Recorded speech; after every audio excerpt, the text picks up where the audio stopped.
Winston Churchill November 30, 1874 இங்கிலாந்தில் அரண்மனையில் பிறந்தார். அவர் உள்ள ராயல் மிலிட்டரி கல்லூரியில் பயின்றார். மேலும் இவர் இராணுவத்தில் சிறிது காலம் பணியாற்றினார். சர்ச்சில் 1900 பாராளுமன்ற உறுப்பினராகவும் அரசியலில் நுழைந்தார் மற்றும் முதலாம் உலகப் போரின் போது அவர் முக்கிய பங்காற்றினார். இரண்டாம் உலகப் போரில் 1940 முதல் 1945 வரை பிரதம மந்திரியாயிருந்த சர்ச்சில் ஜெர்மனிக்கு எதிராக பிரிட்டிஷ் எதிர்ப்பை தூண்டிய அவரது தலைமை மற்றும் கிளர்ச்சியூட்டும் பேச்சுக்கு புகழ் பெற்றார்.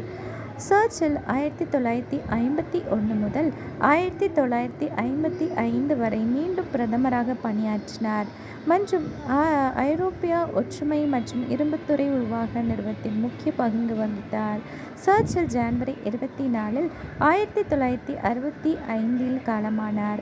அவர் பிரிட்டின் சிறந்த தலைவர்களில் ஒருவராக நினைவு கூறப்பட்டார். அவர் போர்க்கால தலைமை மற்றும் உலக அரசியலுக்கு பங்களிப்பாக கொண்டுள்ளார்.